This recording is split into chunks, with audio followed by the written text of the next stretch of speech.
Hello! Ang serbisyong analytical ay Online Guru Markets. Magsimula tayo sa ilang buod ng impormasyon tungkol sa korporasyon.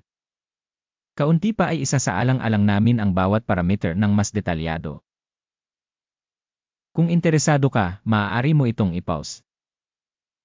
Ipinapanukala naming isaalang-alang ang lahat ng mga parameter ng organisasyon na pinag-uusapan ng mas detalyado. Ngayon suriin natin ang kasalukuyang mga tagapagpahiwatig ng pagganap ng kumpanya. Strategy, ticker, LLDROI. Ang pagsusuri ay batay sa kasalukuyang data simula noong Hulyo 1, 2025. Ayon sa klasifikasyon Guru Markets kumpanya MicroStrategy na bibilang sa subkategory.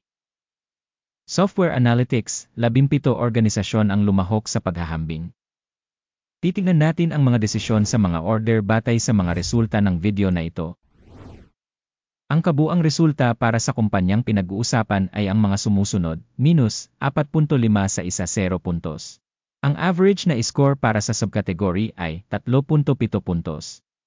Kung titignan mo ng malawak sa loob ng balangkas ng merkado sa pangkalahatan, makikita natin na ang average na resulta para sa buong stock market sa kabuuan ay 1.8 points.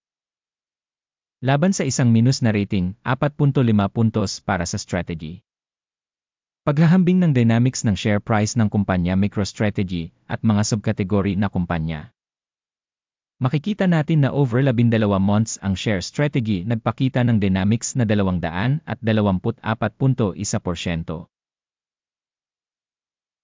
Laban sa mga pagbabago sa presyo sa subkategory na 279.7%. Market capitalization ng organisasyon MicroStrategy nagkakahalaga ng $113.5 bilyong dolyar. At ang market capitalization ng subkategory ay $600 bilyon. Ang halaga ng libro ng kumpanya ay tinatayang nasa $33.08 bilyon. Na may subkategory capitalization na $53 bilyon. Sa paghahambing ng mga bahagi ng stock exchange at capitalization ng balance, makikita natin ang mga sumusunod. Ibahagi MicroStrategy sa subkategory kapag tinatasa ang market value ay 18.658%. Ang capitalization ng halaga ng libro ay 62.36%. Pagtatasa ng bahagi ng organisasyon sa merkado at halaga ng libro ng subkategory, mabuti 1 puntos. Ang mga pananagutan sa pananalapi ng kumpanya sa ilalim ng pagsusuri ay nagkakahalaga ng $7.41 bilyon. Utang sa halaga ng libro ratio ay 24% ng equity. Rating ng pananagutan sa pananalapi ng kumpanya, mabuti 1 puntos. Ang market value ng kumpanya sa ratio ng kita ay 0.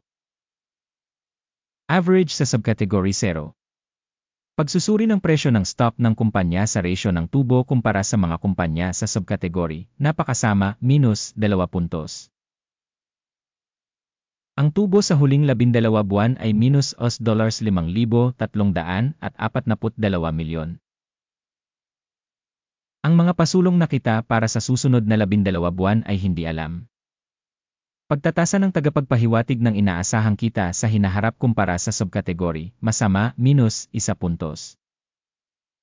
Ang ratio ng presyo sa kita ng kumpanya ay 247.3. Ang average sa subkategory ay 33.5. Pagsusuri ng halaga ng stock market ng kumpanya sa ratio ng kita kumpara sa mga tagapagpahiwatig sa subkategory, masama, minus 1 punto. Ang kita sa huling 12 buwan ay $460 milyon. Hindi alam ang kita sa hinaharap para sa susunod na 12 buwan. Pagtatasa ng inaasahang tagapagpahiwatig ng benta sa hinaharap kumpara sa mga tagapagpahiwatig sa subkategory, masama, minus 1 punto. Ang marginality ay minus 1,163.2%. Na may average sa subkategory na minus 17.6%. Pagtatasa ng margin ng benta sa paghahambing sa mga tagapagpahiwatig sa subkategory, passable, minus 0.5 puntos. Ang bahagi ng kumpanya sa bilang ng mga empleyado sa subkategory ay 3.544%. Ito ay 426% mas mababa kaysa sa market capitalization share. Ang halaga ng market capital bawat empleyado ng organisasyon ay $74,038,000. Habang sa subkategory ay mayroong $64,064,000. Pagsusuri ng market capital ng kumpanya sa bawat empleyado kumpara sa mga indicator sa subkategory, passable, 0 points. Ang dami ng kita sa bawat empleyado ng kumpanya ay minus $3,482.1,000. Ang average sa subkategory ay minus $73,800. Pagsusuri ng kita sa bawat individual na empleyado ng kumpanya kumpara sa mga tagapagpahiwatig ng mga kumpanya sa subkategory, tolet, minus 0.5 puntos. Ang kita ng kumpanya sa bawat empleyado ay $279,000. Sa subkategory na $420,000. Pagsusuri ng bahagi ng kita sa bawat empleyado kumpara sa mga tagapagpahiwatig ng mga kumpanya sa subkategory, tolet, minus 0.5 puntos. Ang dami ng maikling transaksyon ay tumutugma sa 9.4% na may average para sa subkategory na 3.7%. Tagapagpahiwatig Res 14 na nagpapakita ng antas na 61% para sa kumpanya strategy. Para sa subkategory, ang antas na ito ay humigit kumulang 50%. Ang kasalukuyang presyo ng pagbabahagi ng kumpanya ay humigit kumulang $415. Ang target na presyo ng pinagkasunduan para sa mga pagbabahagi ng kumpanya ay humigit kumulang $527. Pumunta tayo sa talahanayan ng order. Ito ay magagamit mo, ang link dito ay nasa nakapin na komento. Ang talahanayan ng pagkakasunod-sunod ay naglalaman ng lahat ng mga desisyon na naunang ginawa ngayong season ng impormasyon ng pagsusuri at sistema ng Sangguniang Guru Markets. Ang pag-access sa talahanayan ng order ay ganap na libre at bukas, link sa nakapin na komento. Bilang resulta ng pagsusuri strategy. Impormasyon at sanggunian na sistema ng pagtatasa Guru Markets, isang desisyon ang nagawa.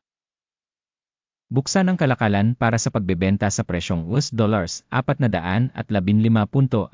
bawat bahagi. Ang order ay binuksan dahil sa ang katunayan na ang kumpanya ay may isang medyo mababang paghahalaga at pagbabago ng presyo. Ang pagtatasa ng organisasyon ay batay sa pamamaraan ng pagtatasa, ang index ng AKIM. Ang take profit ay nakatakda sa 170.42. Ang stop loss ay nakatakda sa 660.4.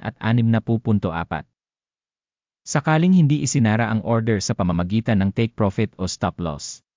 Pagkatapos ay otomatikong isinara ang order batay sa mga resulta ng sesyon ng kalakalan noong Agosto 0, 2025 o sa huling araw ng kalakalan bago ang tinukoy na petsa. Ticker, yini ang magiging pangunahing transaksyon sa pagbili. Ang video sa pangunahing order ay naipublish na sa channel. Sa kaso ng pagsasara ng isa sa mga order, ang pangunahing o pagbabalanse. Ang pangalawang order ay sarado sa aktwal na presyo. Maraming salamat sa panonood ng video na ito at sa paggamit ng information system mula sa Guru Markets.